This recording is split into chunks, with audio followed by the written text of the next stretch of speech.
말씀 보겠습니다. 우리 열왕기하 25장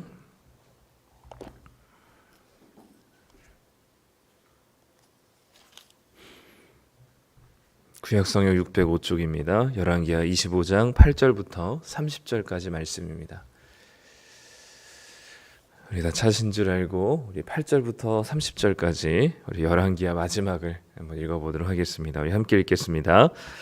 바벨론 왕 느부갓네살의 19째 해 5월 7일에 바벨론 왕의 신복 시위대장 느부사라단이 예루살렘에 이르러 여호와의 성전과 왕궁을 불사르고 예루살렘의 모든 집을 귀인의 집까지 불살랐으며 시위대장에게 속한 갈대아 온 군대가 예루살렘 주위의 성벽을 헐었으며 성중에 남아있는 백성과 바벨론 왕에게 항복한 자들과 무리 중 남은 자는 시위대장 느부사라단이 모두 사로잡아 가고 시위대장이 그 땅에 비천한 자를 남겨두어 포도원을 다스리는 자와 농부가 되게 하였더라.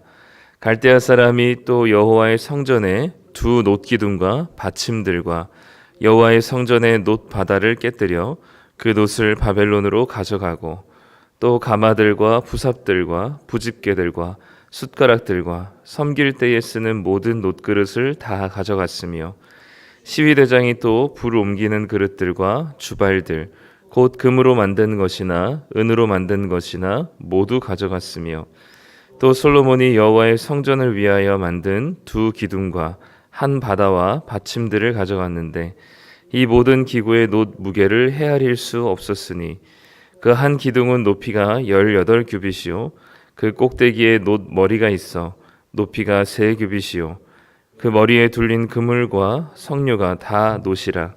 다른 기둥의 장식과 그물도 대제사장 스라야와 부제사장 스바냐와 성전 문지기 3사람을 사로잡고 또 성중에서 사람을 사로잡으니 곧 군사를 거느린 내시 1사람과 또 성중에서 만난 바 왕의 시종 5사람과 백성을 징집하는 장관의 서기관 1사람과 성중에서 만난 바 백성 60명이라. 시위대장 느부사라단이 그들을 사로잡아 가지고 리블라 바빌론 왕에게 나아가매 바벨론 왕이 하맛 땅 리블라에서 다 쳐 죽였더라. 이와 같이 유다가 사로잡혀 본토에서 떠났더라. 유다 땅에 머물러 있는 백성은 곧 바벨론 왕 느부갓네살이 남긴 자라. 왕이 사반의 손자 아히감의 아들 그달리아가 관할하게 하였더라.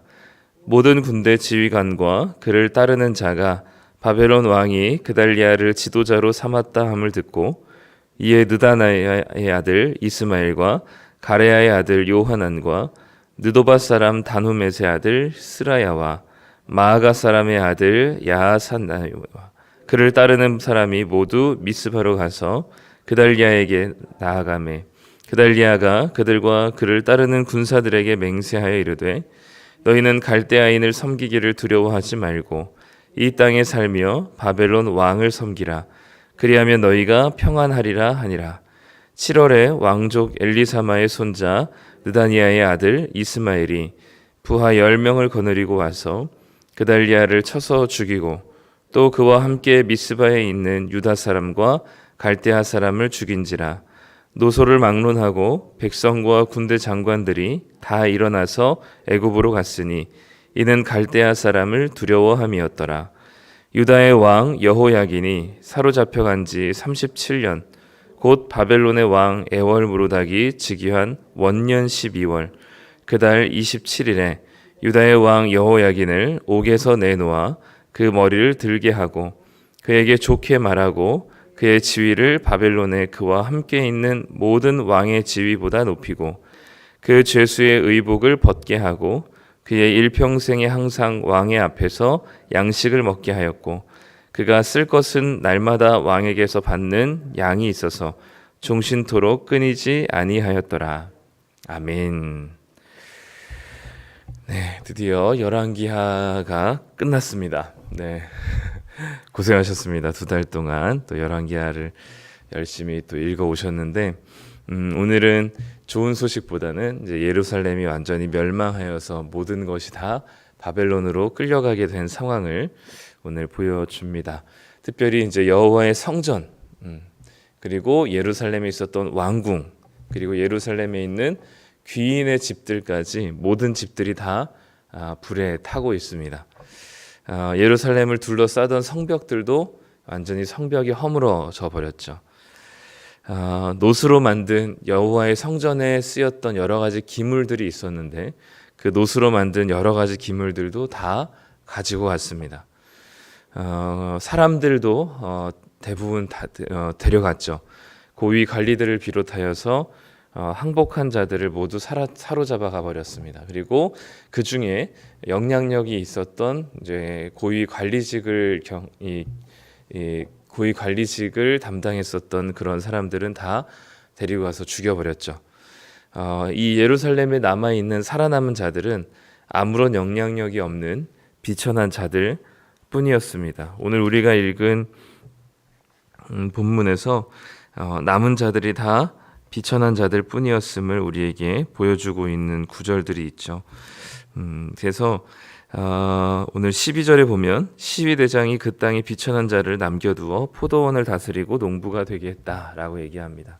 그러니까 먹고 살 수 있는 기반이 이제 터전이 없어져 버린 상태에서 비천한 자들, 아무런 힘이 없는 자들을 그저 소작농처럼 포도원을 관리하고 농사를 짓는 이 농부로 살게 두었죠. 성전이 절대로 무너지지 않을 것이라고 확신했었던 이스라엘 백성들인데 그 성전 불패의 신학이 무너져 버렸습니다. 이스라엘 백성들은 성전이 절대 무너지지 않을 것이라고 생각했었던 이유는 거기에 하나님이 계시기 때문이라고 생각했거든요. 그 지성소에 그 성전 안에 하나님이 머물고 있기 때문에 성전은 절대로 무너질 수 없다라고 생각했습니다. 네, 착각이었죠. 하나님이 그 좁은 건물 안에만 계시는 분으로 이스라엘 백성들은 제한시켜 버렸습니다. 그러니 성전 밖에서는 자기 마음대로 살면서 성전에서 제사만 잘 드리면 된다고 생각했죠. 왜냐하면 하나님은 거기에만 계시니까요. 그런데 그 성전에서 하나님이 떠나십니다. 에스겔 선지자의 그 환상을 보면 하나님께서 그 성전을 나오시는 장면을 보여줘요. 그 떠나시는 장면을 보여주거든요.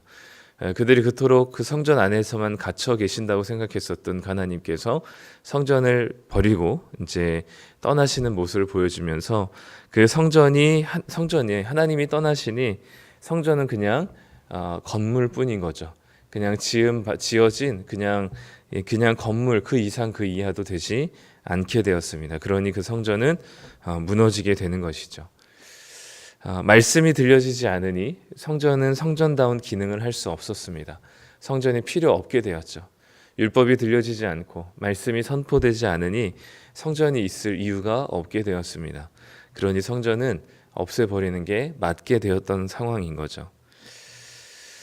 우리도 이 이스라엘 백성들처럼 우리도 눈에 보이는 것에 우리의 신앙을 의존하지 않기를 바랍니다. 화려한 성전의 모습을 보면서 이스라엘 백성들은 굉장히 뿌듯해했을 거예요. 그리고 그 금으로 둘러싸여 있는 그리고 온갖 노스로 잘 조각되어지고 만들어진 기물들을 보면서 여기에 하나님이 계시다라고 생각했었을 것입니다. 근데 그런 거는 철저하게 물질 중심적인 사고방식입니다. 이렇게 큰 성전, 이렇게 화려한 성전, 이렇게 멋있는 제사, 이곳이 바로 하나님이 머물러 있을 만한 곳이고 이것이 바로 이 성전이 절대로 무너지지 않을 이유라고 생각했다면 그것은 철저히 이 세상에서 생각하는 물질 중심적인 사고방식으로 신앙을 재단한 것이죠. 그리고 제사를 잘 드리고 있다고 안심했을 것입니다.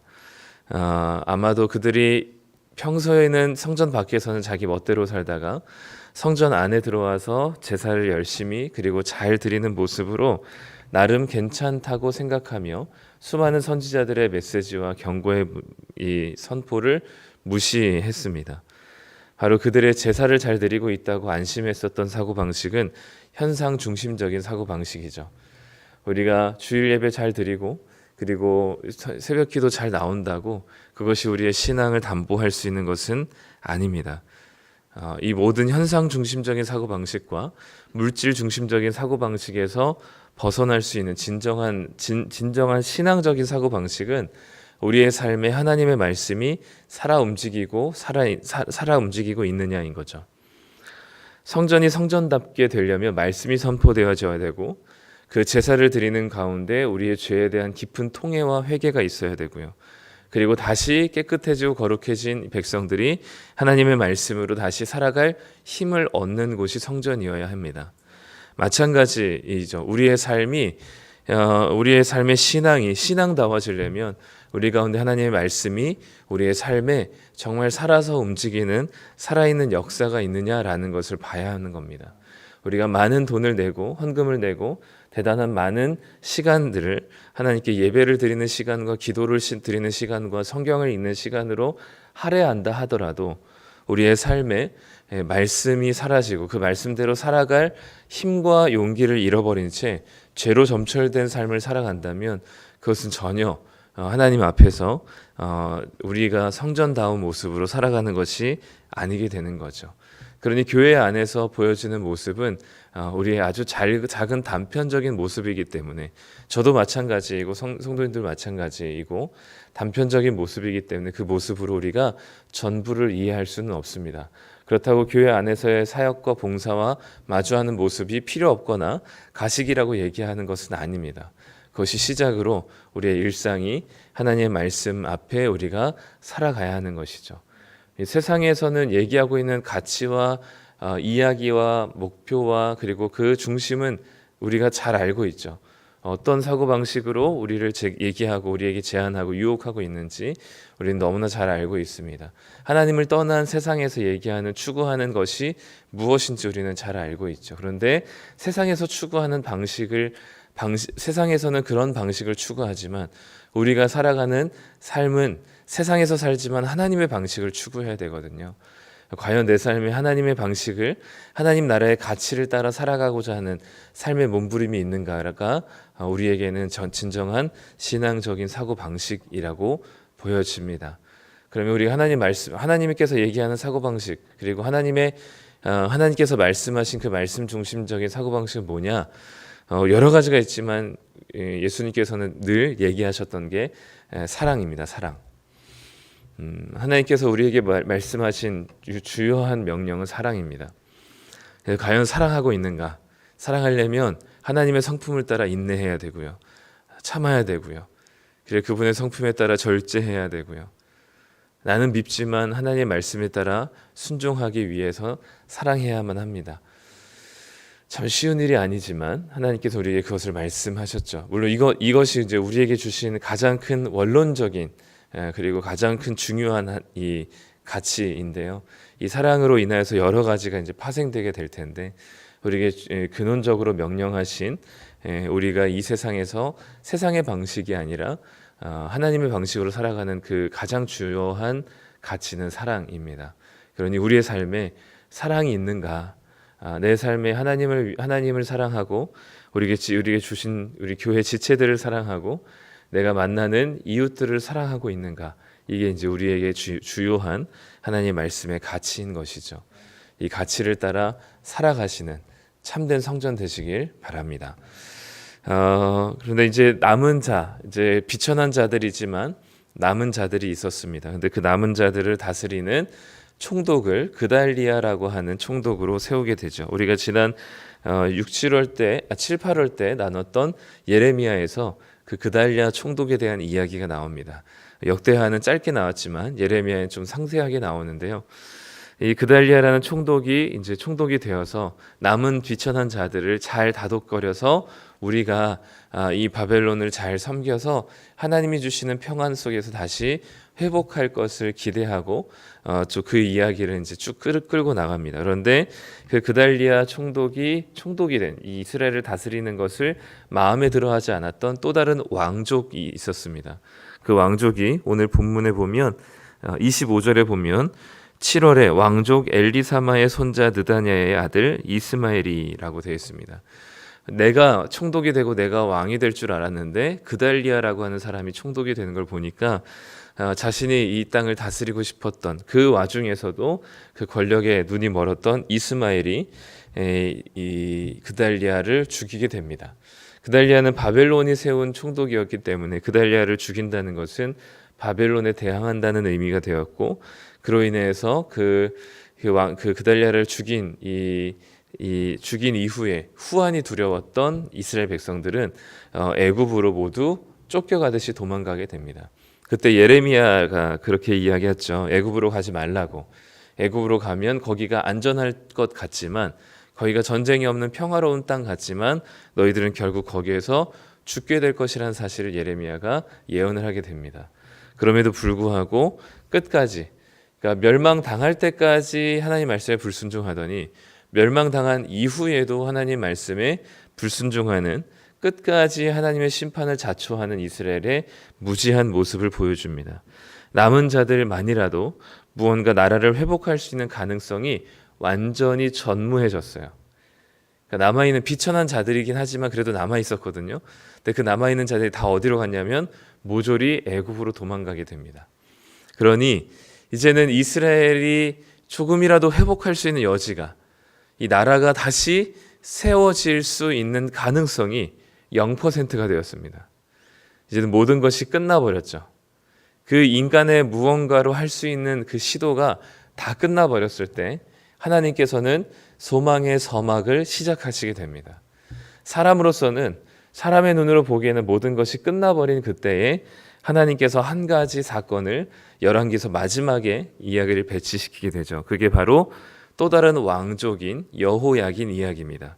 27절에 보니까 유다의 왕 여호야긴이 사로잡혀간 지 37년 만에 그 여호야긴이 옥에서 꺼내어집니다. 그리고 감옥에서 자유하게 되어서 그 머리를 들게 했다. 지위를 회복시켜 주었던 것이죠. 그래서 바벨론 왕과 함께 식사를 하고 그 양식을 함께 먹게 되고, 그리고 왕복을 입으며 왕궁에서 살아가는 놀라운 은혜를 받게 되는 여호야긴의 마지막 모습을 보여줍니다. 이때는 예루살렘, 여호야긴이 잡혀간 지 37년이었지만 예루살렘이 멸망당한 지 25년 만에 석방이 되는 것이죠. 즉 바벨론에서 지금 포로 생활을 하고 있는 이스라엘 백성들에게 이 열왕기하가 기록되었거든요. 그 바벨론 포로 생활 가운데 모든 것이 끝났다라고 여기고 절망과 좌절 속에 있었던 이스라엘 백성들에게 하나님께서 이 마지막 여호야긴의 석방의 이야기를 통해서 하나님의 이스라엘을 향한 약속이 끝나지 않았다는 사실을 보여주게 됩니다. 하나님은 이스라엘을 본국으로 귀환시켜 주실 것을 간접적으로 말씀하고 있는 것이죠. 그래서 이 여호야긴이 석방된 지 25년 후에 하나님은 이스라엘을 본국으로 귀환시켜 주시는데요. 그때 고레스 왕, 우리가 알고 있는 그 페르시아 왕이었던 고레스 왕의 칙령을 통하여서 그 이스라엘 백성들이 돌아오게 되는데, 그 돌아오게 된 명단 중에는 이 여호야긴의 손자인 스룹바벨이 있었습니다. 그리고 그 스룹바벨을 통하여서 하나님이 무너진 성전을 다시 세우시게 되는 것이죠. 다 끝나버린 것처럼 보였던, 그래서 인간의 힘으로는 뭐든지 할 수 없을 것만 같았던 그때에 하나님의 다시 그 언약의 회복될 것을 희망을 더하시는 거죠. 결국 그 희망은 현실이 되게 하시고 작지만 하나님께서는 그 여호야긴의 손자를 통해서, 스룹바벨을 통해서 하나님의 성전을 다시 세우시게 됩니다. 그것은 또한 그림자적인 요소이니 그 스룹바벨 성전이 다시 세워지는 것을 통해서 하나님은 진정한 성전 대신 예수 그리스도를 이 땅에 다시 보내실 것을 보여주고 계시는 거죠. 그리고 그 이후에 하나님께서 다시 아들 예수 그리스도를 통해서 참된 성전이신 예수님을 이 땅에 보내셔서 십자가로 인해서 무너지게 한 이후 3일 만에 다시 부활하시고, 그 참된 성전 되신 예수님을 믿는 모든 자들에게 너가 곧 성전이란 사실을 선언해 주고 계십니다. 눈에 보이는 성전은 무너지고 이제는 더 이상 눈에 보이는 성전을 따라 살지 않지만 예수 그리스도라는 참된 성전을 믿는 자들에게, 그들에게 하나님께서는 성령을 주셔서 그들에게 한 사람 한 사람에게 너가 진정한 성전이라고 우리에게 말씀해 주고 계십니다. 십자가는 가장 난해한 모순이죠.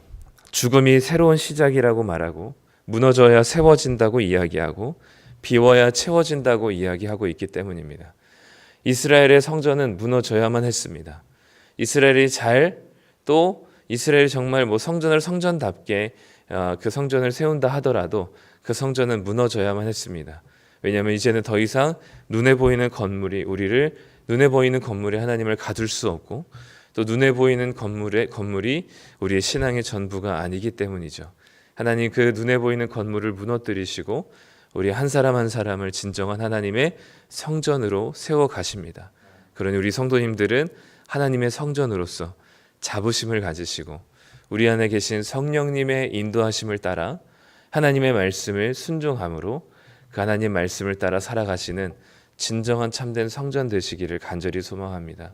그것이 우리가 우리의 눈에 보이는 어떤 신앙의 형태와 그리고 경건의 모양으로 우리의 스스로로도 안도감을 가지고 교만하지 않을 뿐더러 다른 사람들을 정죄하고 비난하지 않을 수 있습니다. 진정으로 겸손한 마음으로 하나님이 베푸신 언약의 은혜를 가지고 성전된 우리들이 하나님의 말씀을 따라 살아갈 때 하나님이 그곳에서 말씀으로 우리의 삶을 인도하시고 역사하시는 것을 경험하게 될 때 우리는 그 말씀이 우리 삶에 적용되어지고 역사하는 그 말씀을 성도님들과 또 주변 우리 지체들과 그리고 남은 모임 안에서 충분히 나누고 간증하고 그리고 그 경험들을 함께 공유할 수 있는 그래서 말씀을 공유할 수 있는 말씀 중심이 된 신앙 공동체가 되기를 간절히 소망합니다. 기도하겠습니다. 하나님, 오늘 예루살렘이 무너집니다. 특별히 오늘은 성전이 무너지는 모습을 자세히 기록하고 있습니다. 그리고 그 예루살렘 땅에 남은 자들마저도 애굽으로 쫓겨가듯 도망가서 이제는 그 이스라엘인 더 이상 소망이 없어 보이는 모습을 보죠. 성전도 무너지고 사람도 쫓겨간 상태에서 아무것도 남겨진 희망이 없는 때에 하나님께서는 하나님의 일들을 해가시는 모습을 봅니다. 여호야긴을 25년 만에 석방시키시고 그리고 그 여호야긴을 석방시키는 것을 통하여 하나님이 다시 당신의 언약이 끝나지 않았음을 보여주신 것처럼 하나님, 우리의 그 하나님의 언약을 신실하게 지키셔서 참된 성전 되신 예수님을 이 땅에 보내시고 우리가 그 예수 그리스도를 믿음으로 우리도 성전으로 우리를 삼아주신 주님의 은혜 앞에 우리 안에 계신 성령의 인도하심을 따라 날마다 하나님의 말씀에 귀를 기울이게 하여 주시고 그리고 세상의 가치와 수많은 유혹 속에서도 하나님의 말씀을 선택할 수 있는 자들 되게 하여 주시옵소서. 하나님의 말씀을 따르는 삶이 얼마나 기쁘고 감사한지를 경험하게 하여 주셔서 우리가 함께 모이게 될 때마다 하나님의 말씀을 나누고 말씀이 중심이 된 교제가 될 때 하나님 그 가운데 하나님의 말씀의 역사가 우리 가운데 있게 하여 주시옵소서. 특별히 주님께서 우리에게 베푸신 말씀은 사랑입니다. 하나님의 말씀 따라 사랑할 수 있는 넉넉한 마음 주시고 하나님의 마음 베풀어 주시며 사랑을 위해서 절제하고 내 자유를 제한할 수 있는 귀한 하나님의 사랑이 우리 가운데 넘치게 하여 주시옵소서. 하나님, 우리에게 오늘 하루를 주셨으니 오늘도 주님이 주신 사람들을 끝까지 사랑하기를 소망합니다. 하나님의 말씀을 따라서 하나님의 말씀대로 죄와 싸우는 것을 게을리하지 않게 하여 주시며 우리 안에 성령께서 주시는 하나님의 마음을 가지고 말씀대로 살아가는 오늘 하루가 되게 하여 주시옵소서. 오늘도 우리 안에 계신 성령의 인도하심과 성령의 충만하심을 기대하며 예수님의 이름으로 기도드립니다. 아멘.